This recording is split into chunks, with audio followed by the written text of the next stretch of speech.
We're talking to Dr. LMadu, and the topic is the strategic implications of the Horn of Africa. And of course, Dr. LMadu has given us some excellent information concerning some of the real problems dealing with this particular section of Africa and how these problems are related all across the continent. And unless some solution, Dr. LMadu, can be found, I would imagine, then we will never be able to solve the problems of famine, starvation, and some of the other problems that simply plague the Horn. Is that what we're saying?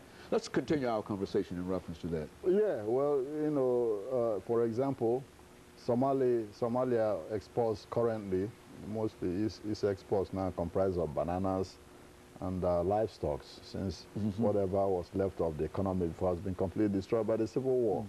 I take, for example, Ethiopia. 80% of Ethiopia's income comes from coffee, which was mortgaged to the Soviet Union by the Mengistu regime in order to receive billions of dollars in arms to fight the Eritrean and internal insurrections. Djibouti hardly exports anything apart from livestock. Most of its income comes from the railway, from Addis Ababa to Djibouti, which is charges, and also from tourism.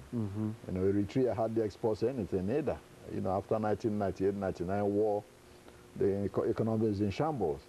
The government of Eritrea rejects foreign aid, saying it can do without it, but experience has shown that it couldn't. So Sudan, is a little bit different because of the influx of oil revenue. So that's very important. The economic dependency of the Horn of Africa, is so much that without foreign aid, most of the economies will collapse completely. Well, Dr. LMadu, since it seems that many of these problems can be said to go back to colonialism, it would seem to me that some of these former colonial countries would feel that they had some kind of responsibility. Is there any kind of forum whereby they can deal with this? Is there anything that you can do to bring them into this, a solution to this, these questions that are on the Horn? Well, that would be very difficult to do. If you talk about irredentist ambitions, the AU African Union Charter, talks about the inviolability of frontiers. The United Nations Charter also talks about the inviolability of frontiers. Now, if a foreign government, starts saying, well, the Somali government, we want you to forget about the other Somalis in Ethiopia or in Kenya, then they will be accused of interfering in the internal affairs of another sovereign country.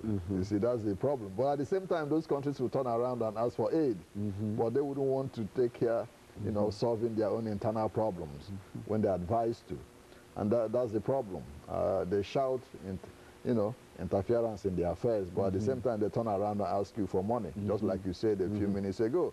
Why should the U.S. be pumping money into these countries, when they're not listening on how to bring their own people together to solve their internal problems? Most of those problems are solvable. But the thing is that the leaders themselves are so corrupt that they're interested in keeping, control of their respective countries. At any cost. At any cost. Exploit the ethnic and racial and the religious sentiments of their people for their own advantage. That's what you see all over the continent. Well, now, what do you see as some of the possible solutions in terms of what goes on there, Dr. LMadu? Well, I think first of all, most of those countries should not receive any grants or loans from international institutions unless they make far-reaching reforms in their own economic and political systems. That's the only way to bring some of them to listen. For example, some of the French African countries, about almost 80–70% of their income comes from France. A country like Swaziland gets almost 80% of its income from foreign donations now.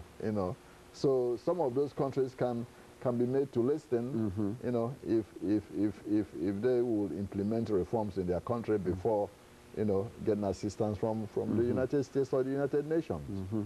And so it's sort of a bleak prospect in a real sense of ever making any real change on the Horn. Is that